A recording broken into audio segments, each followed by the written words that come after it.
Story 1. A man walked by after receiving a free sample of popcorn and tapped my shoulder. "Hey, did you know they have amazing popcorn just over there?" As he munched and walked away from my life forever, he left a memory that has remained for 30 years. It was very poetic. I love that man, hope he is well, and miss him every day. His sheer happiness resonated throughout my existence. Ever since that fateful afternoon in 1989, I've made it my mission to inform anyone within a 10-foot radius of me, after getting free samples, about the delightful experience that awaits them. Thank you, kind stranger. That popcorn was indeed amazing and tasty. Story 2. I was at a Costco setting up for my family to eat in the food court. I collected silverware and napkins and cleaned the tabletop. After I finished, a woman approached me and said, "I was watching you, and not a single one of your actions was inefficient." I felt like a king. Story 3.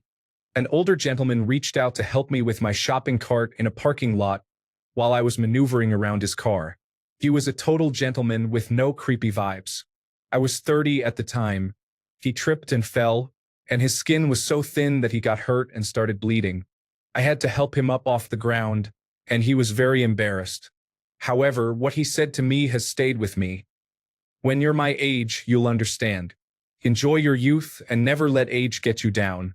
Always get up." I will never forget that man as long as I live. Story 4. I was about 5 years old on a camping trip with my family. After dinner, my dad and I were playing catch. My glove was a cheap piece of plastic. An elderly man, who must have been at least 80, saw us playing, walked over to me, and handed me a genuine leather baseball glove. He said, "This is yours now, and I want you to remember this name." He pointed to his name written on the glove. "Remember me, and the glove is yours." I still have the glove, and I still remember his name decades later. Story 5. I bought a man experiencing homelessness some Burger King, and he said, "You are an official friend." So yes, it's official. Story 6. While working at a grocery store, an older gentleman approached me holding a tub of ricotta cheese and asked, "Excuse me, how do you pronounce this?" I replied, "That's pronounced ricotta," in a Midwestern American accent. He then corrected me, saying, "No, it's pronounced ricotta," and he emphasized it with an exaggerated Italian accent. Story 7. A man in a ponytail and leather jacket approached me at night in an apartment complex. He asked, "Do you know the Beatles?" I replied, "Yes, I know them." He said, "If you hadn't known, I would have killed you." Then he walked away. Story 8. I am from the United States. During a long layover in Amsterdam, an elderly Dutch lady sat down on a bench next to me. She reached into her purse for some chocolate and offered it to me. She then asked me in English to please eat it because she wanted to share her story. She was born in 1939 and had never tasted chocolate until she was 6 years old. When she finally tried it, it was called Hershey and was given to her and her sibling by an American soldier while their town was being liberated. She had kept chocolate in her purse for decades, so she could offer it to Americans when she had the chance, expressing her gratitude. I asked her about other allies, and she mentioned that she was thankful to all who liberated the Netherlands, but Americans held a special place in her heart because one American soldier had shared his chocolate with them. Story 9. I was singing while closing up a store I worked at as a young adult. A woman came in and said, "Sorry to intrude, but is that you singing?" I turned bright red in the face and sheepishly replied, "Yes." She simply said, "Don't you ever stop," and walked away. It made me feel all fuzzy inside. Story 10. In my late 20s, I was walking a puppy around a lake I frequently visited when a couple of attractive older women walked by. One of them called me cutie, and then added both of them a few seconds later. The funniest part is that these women looked affluent, while I was wearing jeans and a worn, faded Cannibal Corpse t-shirt. Still one of my favorite memories. Story 11. He had a stroke and he is blind, but he will probably be able to communicate with you. The very cold and dispassionate way an emergency room doctor informed me of what had happened to my husband. He then turned and walked out of the room. Turns out he is not blind and communicates just fine. At a moment on Christmas morning when I could have used a little kindness and compassion, there was nothing. Story 12. This is a comment about an experience I had on a flight with a highly educated woman and her talented daughters. She remarked that I presented better than most doctoral candidates and mentioned my exceptional intelligence. This moment was the beginning of my acceptance that I might have a strong intellect. This realization helped me trust myself more and ultimately function better, rather than being held back by excessive self-doubt. Story 13. This 40-something-year-old man walked up to me and said, "If I were pregnant with your child, would you leave me?" I was 12. Story 14. I went through a really rough major depressive phase in my 20s, including a fair bit of self-harm. I kept this hidden from everyone I knew by targeting parts of my body usually covered by clothing: torso, upper thighs, upper arms. At the time, I truly felt like no one would ever see my body again. Many people in my life knew I was struggling, but no one ever really asked me how bad it was. I was on the mend and doing much better when I went on a solo trip to Central America. I joined a day tour to a hot spring in Panama, mostly with a group of German teenagers chaperoned by a middle-aged woman. I was kind of off doing my own thing. The teenagers were nice enough kids but rambunctious, and I wanted to relax. The chaperone joined me for a quiet moment in the spring. We hadn't really been talking, just enjoying some peaceful quiet together. I was sitting on the rocks in my bathing suit when the woman pointed to the scars on my thighs and, in the most straightforward way possible, said, "I hope you have stopped scratching yourself. You don't deserve that." I was floored. I was so used to everyone avoiding the topic. I started crying immediately. A lot of feelings I'd been holding in came out. We talked a bit about what I'd been through. Having someone be so compassionate in such a direct way was incredibly relieving. She didn't seem upset by hearing my story. She just listened. I didn't realize how badly I needed it at the time. I don't even know her name. We went back into town and parted ways. I imagine she just wanders the world helping all the broken people she comes across. Story 15. A man walked by and said, "Before you break the rules, you need to know the rules." Was he referring to me or to himself? Story 16. Stay encouraged. A stranger said this to me after I sat down on a park bench near him. I believe he was an empath. I will never forget him. Story 17. Sometimes good enough isn't sufficient. Do better. This was advice my downstairs neighbor gave to my physically abusive husband after hearing the arguments. I still reflect on that today. Story 18. My ex-husband and I attended a friend's wedding. The friend's elderly aunt introduced herself to me by saying, "I've been enjoying your smile all afternoon, and I want to know who you are." Story 19. I was working in fast food at my university's food court. An older man came by every day. He was generally unpleasant but ordered a grilled cheese sandwich on wheat daily, which cost about $1. We didn't have wheat that day, so I told him we could make it on white bread. He became very angry and said he didn't want it on white. I apologized, and then he told me, "You may not be sorry now, but someday you will be." He never returned. I'm still waiting to feel sorry. Story 20. Can I touch your hair? An older Asian gentleman at a bus stop after midnight in Seattle in the early 1990s. Story 21. On a bus after asking for some of my hand lotion. If you were my partner, my hands would never be dry and ashy. Story 22. A stranger drove me to his job site, carrying a milk crate full of saw blades. It was a crack house. He knew that I was aware of the situation. I just wanted to help someone who was struggling. When we arrived, he thanked me, shook his head and said, "Man, you have balls of steel." Story 23. Someone didn't say this to me directly, but I heard it in passing and I'll never forget it. "The only good ibis is a dead ibis," muttered by an elderly lady. Story 24. I'm a lawyer, and years ago I was walking to court while carrying my briefcase. A homeless man was staring at me and said, "How did he know? We must have met before." Story 25. A couple of days ago, my husband and I woke up facing each other. He is not a morning person, so for him to smile at me in the morning is a big deal. He looked at me, smiled, and said, "You are such a treasure." After 37 years, this man can still melt my heart. Story 26. I was helping a neighbor with her art classes move a table when I went to grab a children's pamphlet for the classes she was holding. She said, "Oh no, that's for kids." I mentioned that I had 3 children, and she asked how I looked so good having 3 kids. I responded, "Probably just good genes." And she replied, "What brand?" It's a funny mix-up between jeans and jeans. It's all the same, right? Story 27.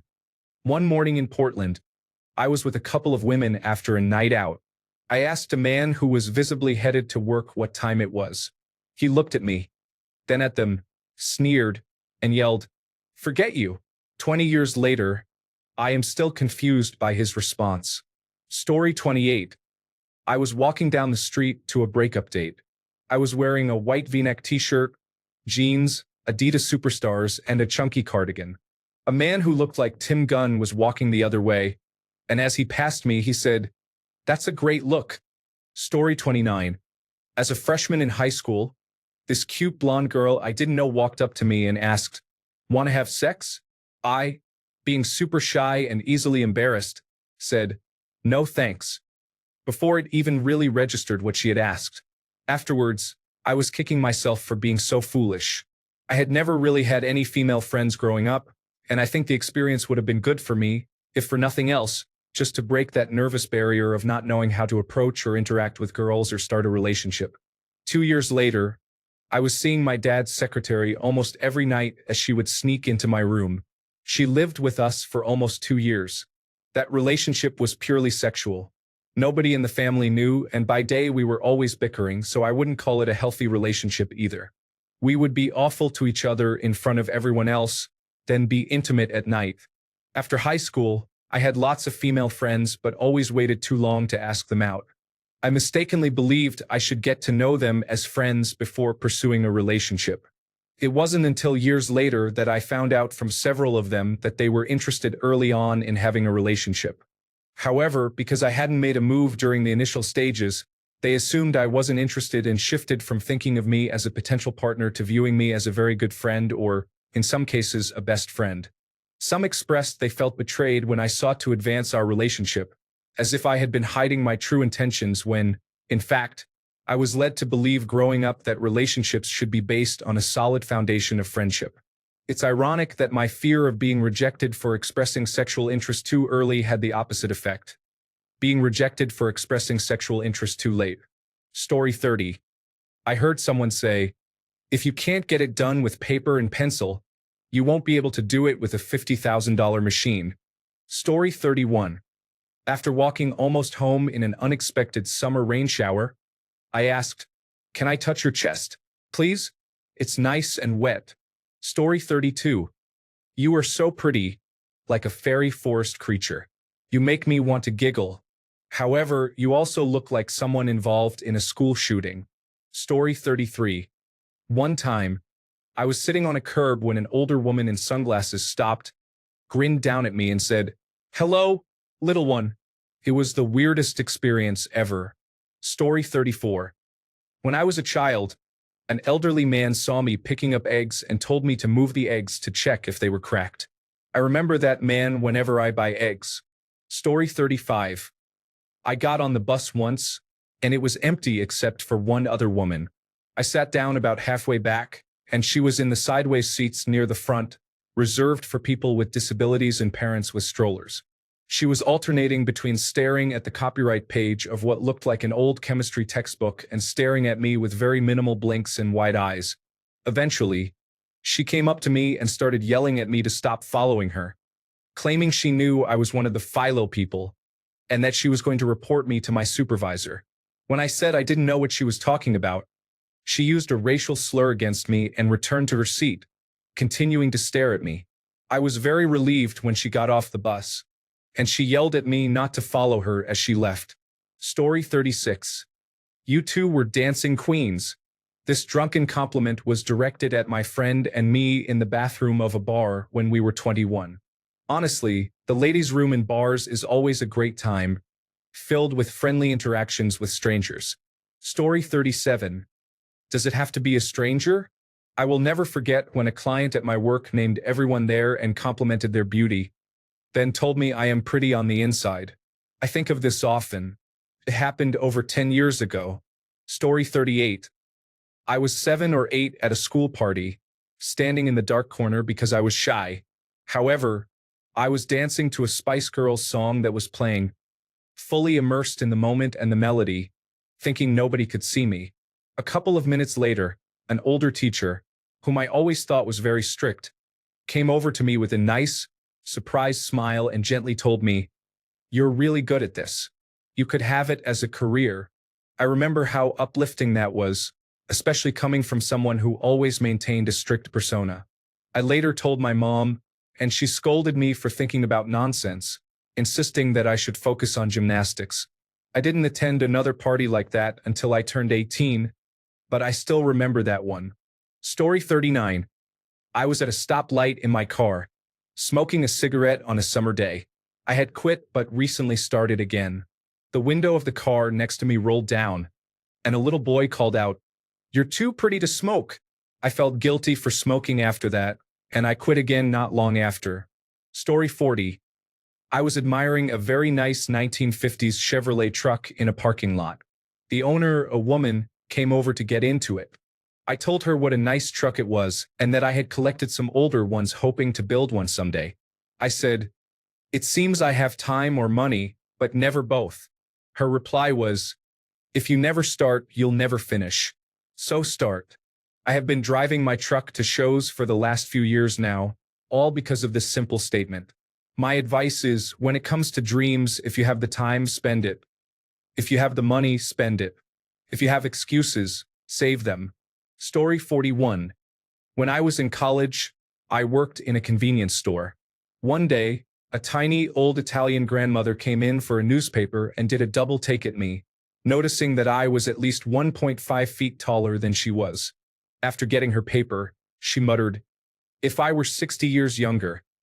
And that moment has never left my mind. Story 42.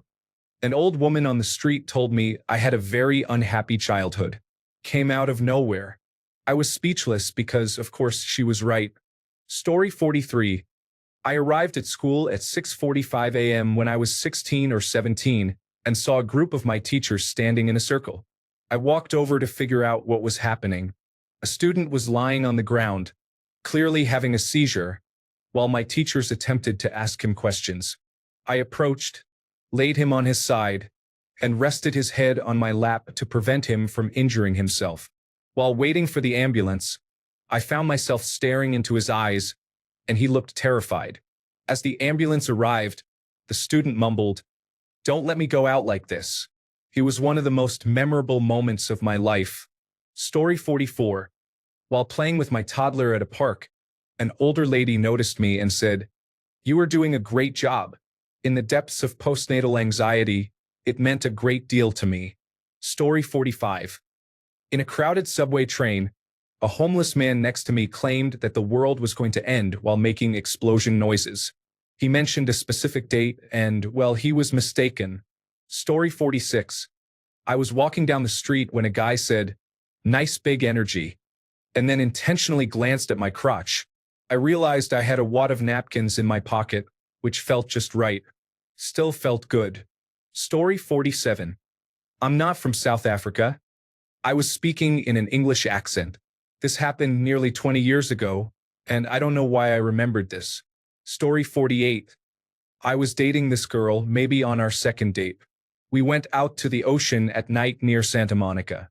I knew a parking spot, so we walked on the beach. The moonlight was quite lovely. Afterward, we walked back to my car. I opened the door for her, and of course, there was sand on her slippers and feet, so I started to brush off the sand with my hands. Suddenly, mind you, it was past midnight. A man walked by and shouted, "You aren't going to marry her." I looked over and saw it was a homeless man. Yes, he was right. I didn't marry her. Story 49. My husband and I were sitting outside a bar when a nicely dressed man approached us. I smiled at him and he smiled back as he walked past. About a minute later, he returned and quietly told me that I should leave because something bad was going to happen. Then he walked away. It was so strange. Story 50. I was having a terrible night with a friend, and she was putting us in a bad situation. I couldn't do anything about it, so I just stayed sober and was upset. We were walking down the street with some random guys she picked up in a bad area of a big city at night, and I was walking behind them to observe the situation and figure out how to get her to stop. I was frustrated. Then, a random guy on the side of the street was standing by a car, and suddenly he yelled, "Wow, you are beautiful." It was the least predatory way possible. For some reason, it instantly lifted my spirits. He didn't step closer and had a genuine smile on his face. His tone and the way he said it were kind. He didn't say anything else after that. It felt so authentic that it made me happy. That was 3 years ago, and to this day, I'm in disbelief at how a man could compliment me so respectfully that I actually loved it. We got out of the situation fine. I got really mad at her and convinced her to open her eyes because those creepy guys were trying to get us alone in their apartment. I managed to get an Uber for us and leave. That was one of the worst nights of my life, but it ended up fine, and that random guy's compliment gave me the strength to get through it. Story 51. Home is where you make it and we live to play another day. It was hard to understand, but I believe that is what he said. Story 52. A grown man riding his scooter yelled "loser," and then went around the block a few times while I stood by myself under the drizzling night sky. I will never forget that. Story 53. There are many moments that come to mind, but one stands out. We were backpacking in Europe with friends in the late 2000s. We met a middle-aged couple at Nice Beach. After talking for a while, the man said, "Don't worry too much. It's like with the trees. You will grow towards where you need to." Story 54. You have really nice eyes. It was interesting because I knew there was no sincerity in it. It was essentially a transaction. I gave her some change, and she gave me a compliment that was generic enough to work on anyone she encountered. However, many years later, I remember it and feel a little pleased about it. Story 55. He was a beggar that I decided to help. I gave him $7 because that was all I had. He wanted 20. He told me that I would die and he would go to my grave to have inappropriate relations with me for not helping him enough. He was quite graphic. I never stopped to help anyone again. Story 56. I took a ride home from a stressful work event, and the driver gave me a pep talk about how lucky I was to have the job and the opportunities one could have if I just pushed through this stage of my career.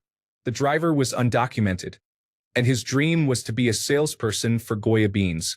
I hope he is okay. Story 57. Who are your parents? You are the only person at this luncheon being polite and listening to the speaker. Your parents would be proud of you. Story 58. Traveling during long holidays, I stopped at a rest area. A stranger saw me on my motorcycle and thought I might be hungry. They approached me and gave me a bunch of bananas, saying that I shouldn't travel on an empty stomach. Story 59. My therapist told me I was very resilient after I shared what I was going through. It was a simple comment, but she said it at the right time when I needed to hear it. I was speechless and it boosted my confidence. That comment has stayed with me until now. Story 60. My student asked me, "Teacher, why are you so beautiful?" I was in a bad mood, and even with my displeased expression, she thought I was beautiful. I smiled immediately, to be honest. I said thank you. She responded, "No. How are you so beautiful?" She meant it as a genuine question. I was definitely happy for days. I rarely received such compliments growing up, so it meant a lot to me. Story 61. An older man in Santa Barbara was sitting in a lawn chair. He parked his bike on the sidewalk with a speaker in the basket and tried to prank me with a fart noise played from his phone. His one-liner that followed is something I often repeat for no reason. Just an old fart farting around. Story 62. I was in the mall as a teenager, maybe in my early 20s, wandering around with my mom when she asked if we could go to one of the larger stores. Sure, no big deal. I just hate shopping, so let's hurry and get this over with. As we were walking through, a girl who had to be around the same age, maybe a few years older, walked in the opposite direction with what I can only guess is her mom. When she saw me, she smiled widely, waved and said, "Hey you!" Of course, I smiled, waved back, and said, "Hey," as we walked past. Now, being a lesbian, my mom assumed we knew each other. Nope, I had no idea who this girl was. To this day, that moment has stuck with me because she looked familiar, but I have never seen her again since then, and I still have no idea who she is. Yet, I think about her randomly all the time. Story 63. I was waiting tables years ago, and one of my guests said, "You have a really nice forehead." I have laughed about that compliment for almost 20 years now. Story 64. Professional human beings. A Jamaican man stood on a street corner in Notting Hill, a long time ago when it was genuine, years before it became gentrified, watching the white English people and their ways. I was standing beside him. That man's remark has been very useful to me over the years living in London. Never get married. An Italian was loading his car at the supermarket while arguing bitterly with his wife. He looked at me and asked, "Are you married?" "No." "Lucky you. Never get married." So I never did. Que gioia. My Italian girlfriend Rita, a long time ago in bed, in Florence. Story 65. I was traveling when an old lady started chatting with me. It turned out she had just become a widow and was using the insurance money to travel the world. She advised me not to lose myself in motherhood, as she had given up everything to raise her children and grandchildren. Now, at 70, she was beginning to enjoy her life again. Story 66. I was at a party called the Freak Show in Las Vegas. Someone told me to thank Jennifer for the party. I did, and someone else said, "You're welcome." It wasn't that exciting, but I was glad to be there. Thank you, Jennifer. Even if I feel really down. Thanks a bunch for sticking around till the end of the video. Remember to subscribe, and until next time, stay awesome and goodbye.